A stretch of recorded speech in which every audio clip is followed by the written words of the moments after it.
Acute ethmoid sinusitis. Whenever ethmoidal sinuses, which are multiple in number, they get infected with bacterial infection, that is known as acute ethmoidal sinusitis.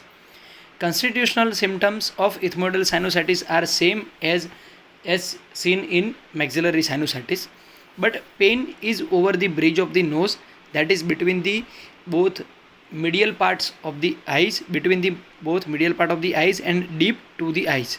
And whenever patient has increased eye movement, it will cause increased pain over the local region.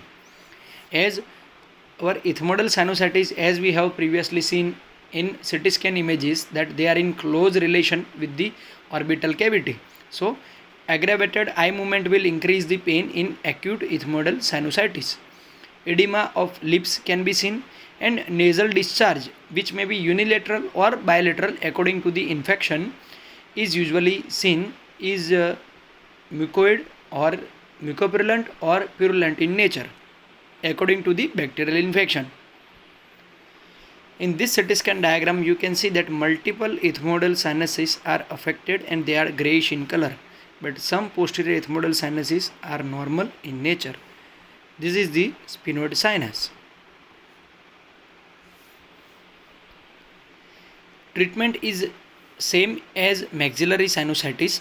Medical treatment is same as maxillary sinusitis, and surgical treatment, whenever patient has severe acute ethmoidal sinusitis which has caused orbital abscess, which needs to be drained internally by face approach or externally by external ethmoidectomy incision or approach. So orbital abscess can be drained by two functional endoscopic sinus surgery, that is face surgery, which is done internally into the nasal cavity, and externally by the external ethmoidectomy incision. Nowadays external ethmoidectomy incision is rarely used, and all the surgeries are replaced by functional endoscopic sinus surgery. Complication of acute ethmoidal sinusitis are orbital cellulitis and abscess, visual deterioration and blindness due to cranial nerve involvement of second. But these are very rare complication. Cavernous sinus thrombosis, extradural abscess, meningitis and brain abscess, these are more commonly associated with sphenoid sinus, and these are more commonly associated with frontal sinus complication, but very rare in ethmoidal sinusitis.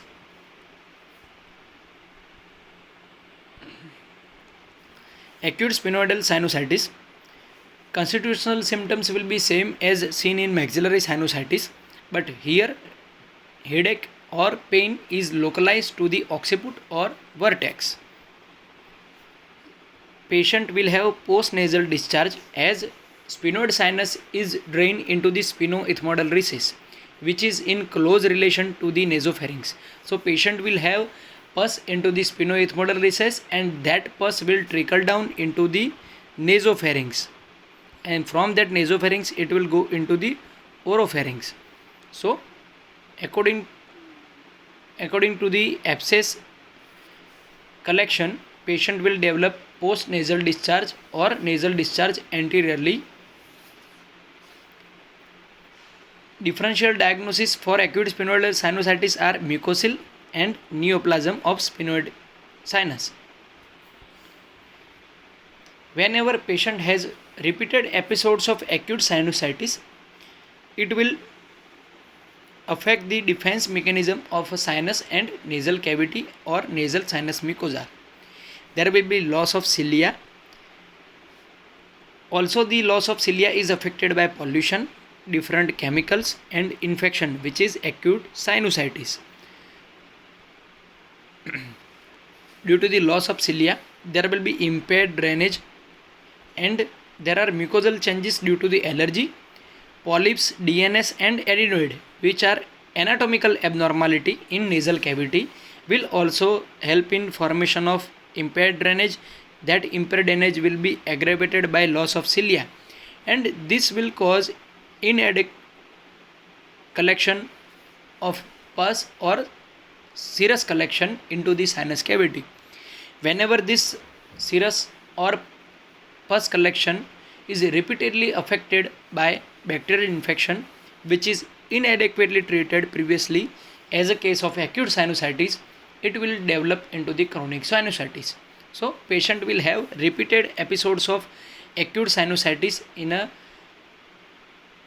different time. So this chronic sinusitis will usually develop more commonly in maxillary and frontal sinuses. Ethmoid and sphenoid sinusitis are usually rare. Chronic maxillary sinusitis, in this type of patient we have to open the maxillary sinus ostium and widen it so that all the infection and serous collection into the maxillary sinus is usually drained into the nasal cavity or nasopharynx. Usually previously it was done by Caldwell-Luck approach or enteropuncture and irrigation technique, but nowadays it is usually replaced by intranasal enterostomy, that is the functional endoscopic sinus surgery, in which we will remove the uncinate process and dilate the ostium of the maxillary sinus.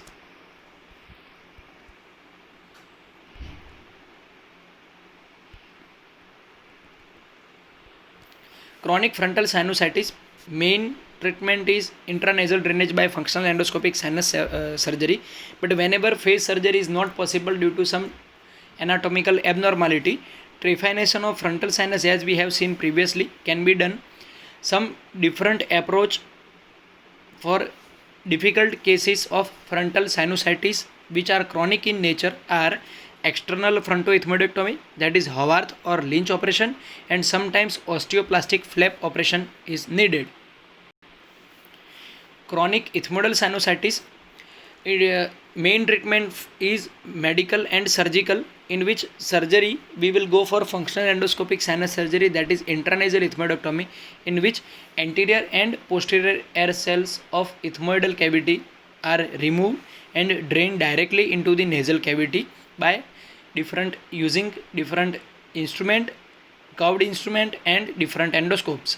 Chronic sphenoidal sinusitis, usually sphenoidal sinus ostium is dilated and sphenoid sinus ostium is directly drained into the sphenoethmoidal recess by removing obstruction to the sinus ostium.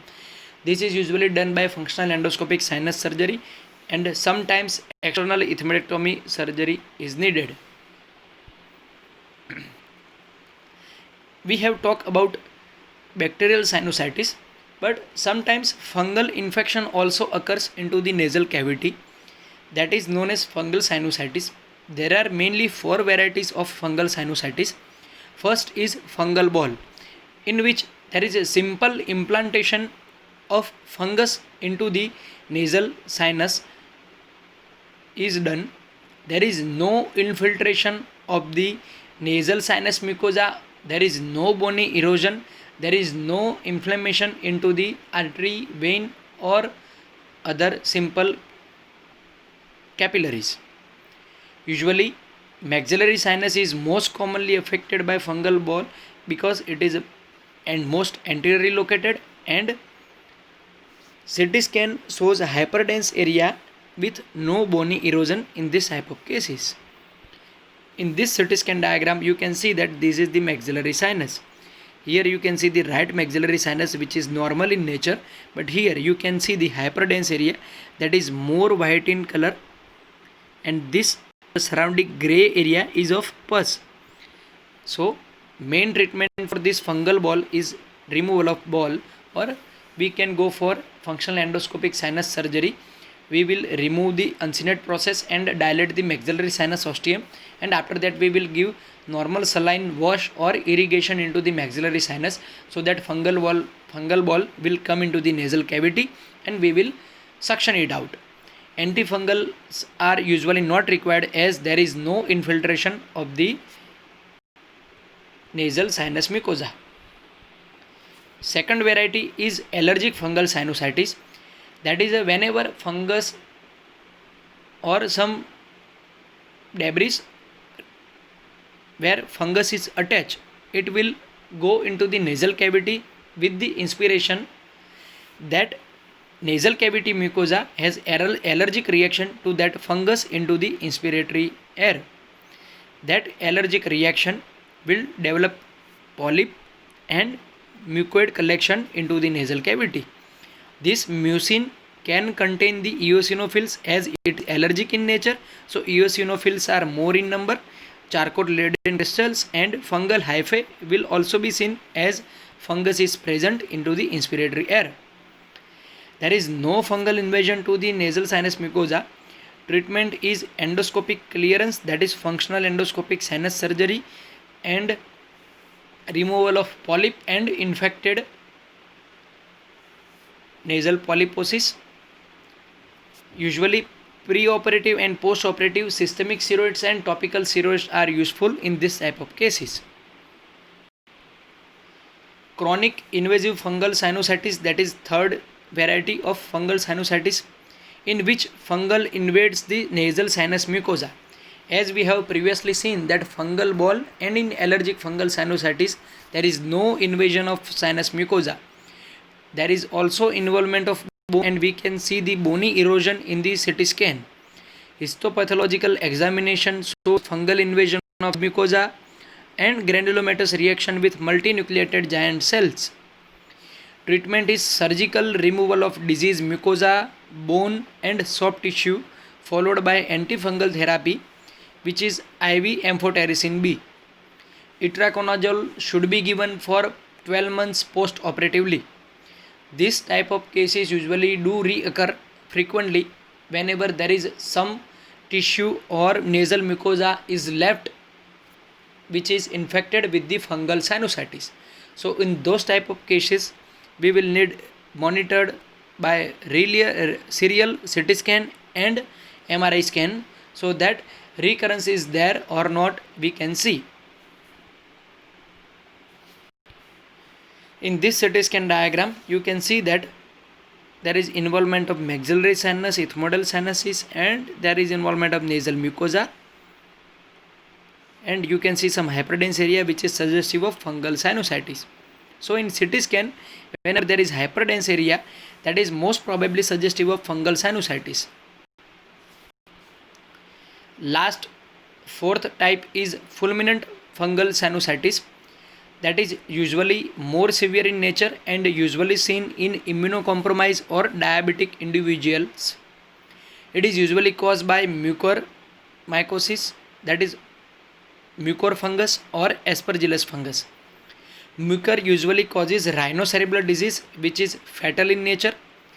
Mucor causes ischemic necrosis, that is also known as black discharge, as we have previously seen that figure and details about mucormycosis into the granulomatous miscellaneous disorders of the nasal cavity. That mucor will cause an endarteritis, and that will cause the necrosis of the skin, soft tissue, bone, nasal cavity mucosa and surrounding structure. It can also erode and can cause necrosis of the bone and can cause osteomyelitis.